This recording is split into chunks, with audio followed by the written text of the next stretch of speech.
After 2 years in operation, This is the Los Angeles Municipal Cloud, mandated by law to connect the devices to it. No way. No. now,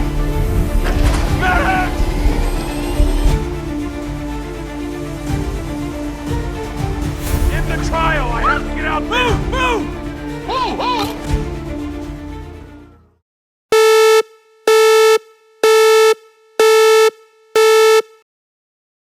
Halo Sobat Muba, selamat datang kembali di channel Muba Waktu Sinema. Di video kali ini, saya akan membahas sebuah film terbaru tahun 2026 yang berjudul Mercy. Ketika teknologi tak lagi sekedar membantu manusia, tapi mulai mengambil alih keputusan paling krusial dalam hidup. Keadilan tak lagi berada di tangan manusia. Sebuah kasus pembunuhan mengguncang sistem hukum modern. Seorang detektif berpengalaman yang seharusnya menegakkan hukum justru berdiri sebagai terdakwa utama, dituduh membunuh istrinya sendiri. Namun yang membuat kasus ini jauh lebih mengerikan bukanlah tuduhannya, melainkan siapa yang akan menghakiminya. Bukan hakim manusia, bukan pula juri, melainkan sebuah kecerdasan buatan tanpa emosi, tanpa keraguan, dan tanpa belas kasihan. Di ruang sidang yang dingin dan penuh tekanan, setiap kata menjadi senjata, setiap bukti bisa menjadi vonis. Kini sang detektif hanya memiliki satu kesempatan, membuktikan bahwa ia tidak bersalah sebelum sistem yang tak bisa ia lawan menjatuhkan hukuman yang tak bisa ia hindari. Ini bukan sekedar persidangan, ini adalah pertarungan antara manusia melawan mesin yang diciptakannya sendiri. Selamat datang di Mercy. Saat keadilan kehilangan hati nuraninya, apakah kebenaran masih punya tempat untuk bertahan? Coba beda tuh dimulai. Hey, laporan film dimulai. Plot twist datang, jangan kabur woi. Kita bedah cepat, gak pakai lama. Mubah waktu sinema. Di masa depan, Los Angeles telah menghadapi krisis penegakan hukum. Tingkat kejahatan terus meningkat, sementara sistem pengadilan kerap membebaskan pelaku dengan alasan kemanusiaan. Situasi ini memicu lahirnya sebuah terobosan baru dalam sistem peradilan yang bernama Mercy. We need the Mercy Court. Mercy ini adalah sebuah kecerdasan buatan yang dirancang untuk mengadili setiap pelaku kejahatan berdasarkan fakta dan bukti yang konkret, tanpa emosi, tanpa intervensi, tanpa belas kasihan. Efisiensinya luar biasa. Mercy ini hanya membutuhkan waktu beberapa jam untuk menjatuhkan vonis mati kepada mereka yang terbukti bersalah. Dan secara signifikan, angka kejahatan pun mulai menurun. cutting crime in the city by 68%. Dalam sistem ini, hakim divisualisasikan sebagai sosok perempuan bernama Hakim Maddox. Kasus yang kini ditangani adalah pembunuhan Nicole Raven yang diduga dilakukan oleh suaminya sendiri, Detektif Chris Raven. Christopher Raven, you're before this court today charged with the murder of your wife, Nicole Raven. Ironisnya, Chris dan rekannya merupakan pendukung awal program Mercy. Ia bahkan menjadi pihak yang memasukkan seorang penjahat bernama David Webb sebagai terdakwa pertama dalam persidangan sistem ini. One day he's sending people to the Mercy Court, the next day he's there. Namun kini, Chris berada di posisi yang berlawanan. Ia bersikeras bahwa dirinya tidak membunuh istrinya. Hakim Maddox segera mengakses seluruh perangkat yang terhubung ke jaringan cloud dan internet untuk mengumpulkan bukti. Hasil analisis menunjukkan 97,5% data menyatakan Chris bersalah. Chris masih diberi kesempatan untuk membela diri dengan memanfaatkan seluruh fasilitas yang disediakan oleh Maddox. Namun waktu yang dimilikinya sangat terbatas, hanya 1 jam 30 menit. This is wrong. Everything is wrong. Penyelidikan pun dimulai. Pada tanggal 14 September, Chris terekam pulang ke rumah dan terlibat pertengkaran dengan Nicole. Ia terlihat memaksa masuk ke dalam rumah. 26 menit kemudian, Chris keluar dari lokasi. Tak lama setelah itu, Britt, putri mereka, pulang ke rumah dan menemukan Nicole telah meninggal dunia.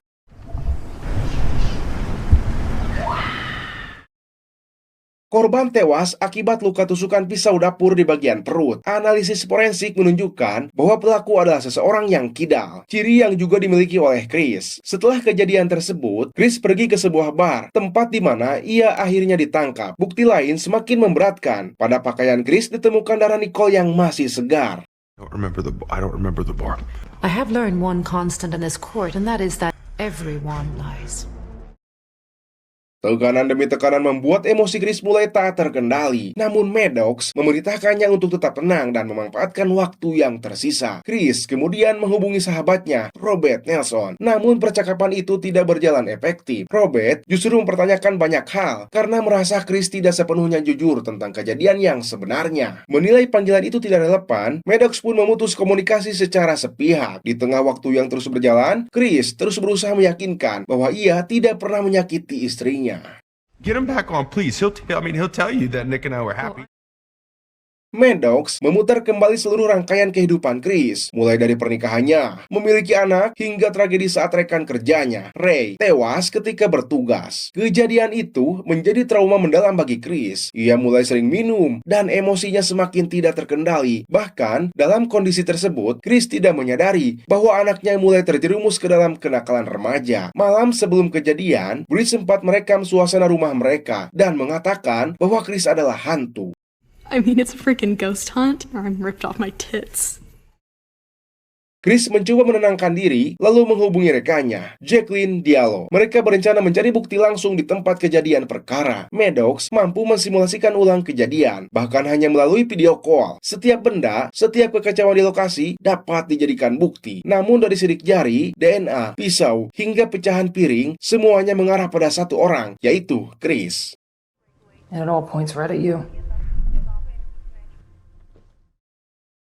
Dengan keahliannya sebagai detektif, Chris mulai memeriksa ponsel Nicole. Di sana, ia menemukan sebuah nomor mencurigakan. Chris langsung meminta Diallo untuk menuju lokasi pemilik nomor tersebut.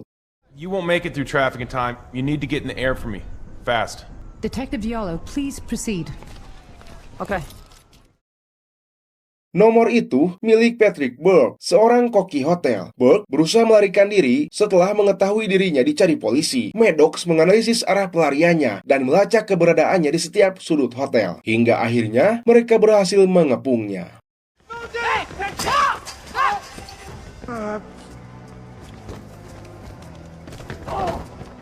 You have to believe me, I didn't do anything. Dari keterangan Burke, terungkap bahwa Nicole sering menemuinya hampir setiap minggu di kamar hotel. Nicole merasa kesepian dan tidak memiliki tempat bercerita sejak Chris sering mabuk dan meluapkan amarahnya. Burke bahkan menyalahkan Chris karena tidak memperhatikan istri dan anaknya. Namun berdasarkan rekaman CCTV, Burke dinyatakan tidak bersalah karena saat kejadian, ia berada di dapur hotel. Mr. Raven, please speak clearly. I said it's not him. Status tersangka Chris pun meningkat menjadi 98%. Perselingkuhan Nicole dianggap sebagai motif yang cukup kuat. Chris membantah tuduhan tersebut. Ia mengaku tidak mengetahui hal itu. Pertengkaran mereka selama ini terjadi karena Nicole tidak menyukai kebiasaan Chris yang sering minum. Setahun sebelumnya, Chris dan Ray sedang menjalankan tugas menghadang seorang tersangka. Namun situasi berubah. Pelaku melawan dan menjepit Ray di antara dua mobil hingga tewas. Chris berhasil menangkap pelaku. Namun hakim saat itu menerima suap dan membebaskan tersangka dari tuduhan pembunuhan Ray. Sejak saat itulah Chris mulai kecanduan alkohol dan kehilangan kendali atas emosinya. I guess getting a buzz on just kinda dulled it. Pada malam kejadian, Chris memang pulang ke rumah karena Nicole menyembunyikan alkohol miliknya. Mereka bertengkar hebat hingga tanpa sengaja, Chris memecahkan pas kesayangan Nicole. Nicole terluka akibat pecahan kaca. Itulah sebabnya darah Nicole ditemukan di pakaian Chris. Namun setelah itu, Chris tidak mengingat apapun. And after that, I truly don't remember anything. Kesaksian tersebut tidak dapat diverifikasi oleh Maddox karena kondisi Chris yang tidak sepenuhnya sadar. Maddox pun meminta Chris melanjutkan investigasi sebelum waktu habis. Chris mulai menganalisis orang-orang di sekitar Nicole. Ia mengeliminasi pihak yang tidak mungkin terlibat, lalu memisahkan antara teman dan rekan kerja Nicole. 25 people. Chris yakin Burke mengetahui sesuatu, sehingga ia kembali menghubungi kantor polisi tempat Burke ditahan. Burke mengungkapkan bahwa Nicole diminta oleh atasannya untuk memata-matai rekan kerjanya yang diduga mencuri barang perusahaan. Hal itu membuat Nicole merasa tidak nyaman, dan kemungkinan besar rekan kerjanya sudah menyadari bahwa dirinya sedang diawasi. That's all I know, all right? Chris pun mengalihkan fokus sepenuhnya pada rekan kerja Nicole. Ia teringat bahwa 2 hari sebelum kejadian, Nicole mengadakan acara barbecue di rumah mereka bersama rekan kerjanya. Maddox langsung mensimulasikan kejadian tersebut berdasarkan rekaman Britt. Di sana terdapat beberapa orang, termasuk Rob dan Charles, yang terlihat mencurigakan. Holt can't smile. He put all his money on the wrong horse. Okay, can you ID the others? Chris yakin salah satu dari mereka adalah pelakunya, namun tidak ada bukti yang secara langsung mengarah kepada mereka. Pada hari kejadian, tidak ada aktivitas mencurigakan, tidak ada tamu yang datang ke rumah, selain Chris dan anaknya. Chris kemudian memeriksa data absensi kerjanya. Anehnya, ia tercatat berada di kantor pada saat kejadian berlangsung.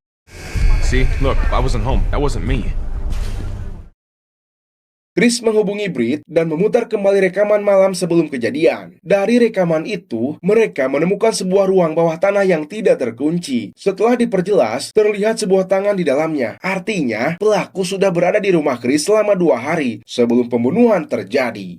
But I'm gonna find out and I call you back, I promise, and I love you. I love you, honey. Chris mulai kehabisan arah. Beruntung, Maddox menyarankan untuk mencari petunjuk di tempat kerja Nicole. Maddox mengakses data perusahaan Nicole. Di sana, Chris menemukan barang yang hilang bernama urea granul, zat yang bisa digunakan dalam kosmetik, pertanian, bahan peledak, bahkan dapat disalahgunakan sebagai zat adiktif. There is an extremely lucrative black market for industrial grade urea. Dari rekaman CCTV, terlihat Nicole pernah bertengkar dengan Charles. Setelah ditelusuri, Charles memiliki utang sebesar $24.000. Hal ini cukup menjadi motif bagi Charles untuk mencuri barang perusahaan. Status Chris pun turun menjadi 94,7%. Money is a motive, but it's only in theory.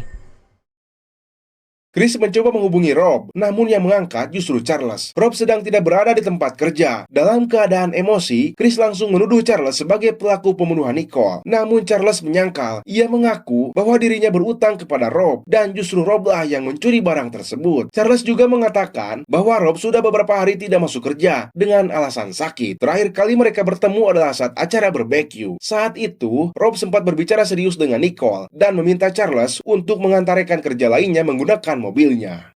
He stayed on and you drove his car. Yeah, like I said. Chris kembali memeriksa rekaman CCTV di belakang rumahnya. Pada saat kejadian, terlihat pohon di halaman belakang bergerak tidak wajar. Hal itu menjadi petunjuk bahwa seseorang keluar dari rumah Chris menuju rumah tetangga. Tak lama kemudian, tetangga tersebut pergi menggunakan mobil. Chris mengikuti pergerakan mobil tersebut melalui kamera lalu lintas hingga akhirnya mobil itu berhenti dan seseorang keluar dari bagasi. Orang itu adalah Rob.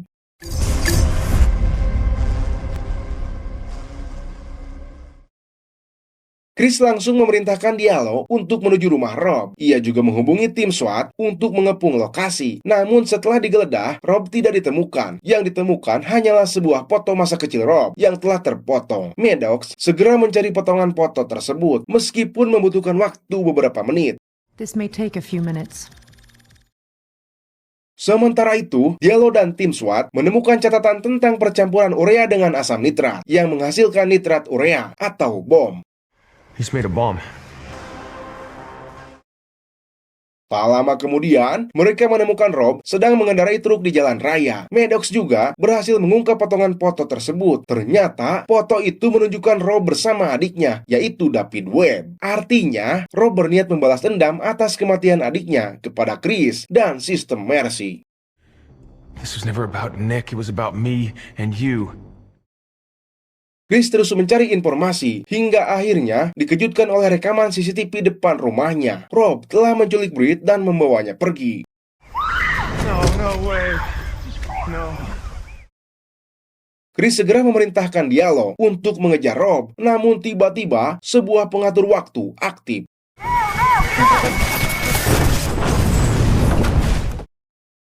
Itu adalah bom nitrat urea. Jika truk tersebut meledak di tengah kota, dampaknya bisa menghancurkan setengah kota. Status Chris turun menjadi 0%. Secara hukum, ia sudah dinyatakan tidak bersalah dan bisa meninggalkan persidangan. Namun Chris memilih tetap berada di kursi sidang karena ia membutuhkan akses sistem untuk menyelamatkan Britt. Resikonya, ia bisa langsung dieksekusi setelah waktu habis. Dengan sisa waktu 9 menit, Chris mengambil keputusan itu.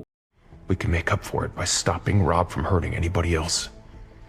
Together.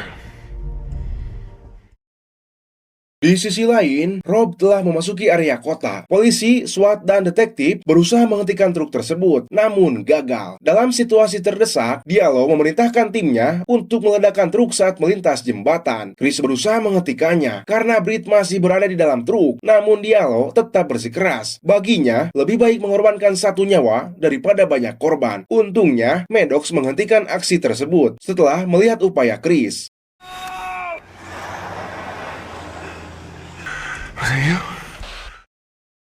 Rob terus melaju tanpa memperdulikan apapun di depannya. Chris meminta Diallo mendekat agar ia bisa berbicara langsung dengan Rob. Namun percakapan itu gagal. Rob justru meluapkan kebenciannya menuduh Chris sebagai penyebab kematian adiknya. Diallo mencoba menembak, namun Maddox mengambil alih kendali kendaraan dan menjatuhkannya.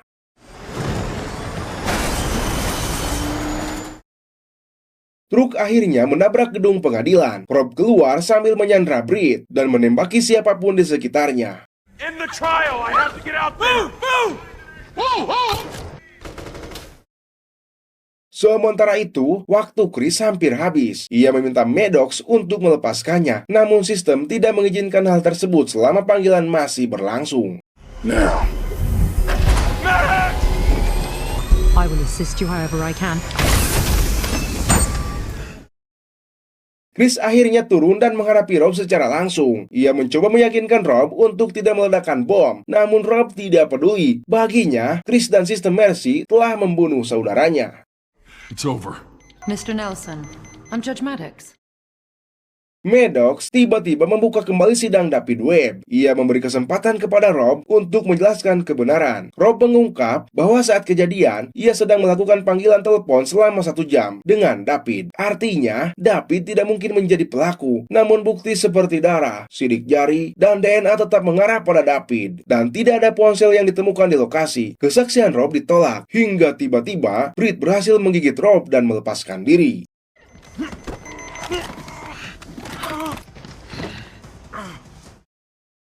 Chris, no, don't. Diallo datang dan menembak, namun hanya mengenai bahu Rob. Dalam kondisi terdesak, Rob mengaku bahwa ia pernah melaporkan bukti tersebut kepada polisi. Maddox segera menyelidiki dan menemukan bahwa Diallo lah yang membuang barang bukti berupa ponsel David.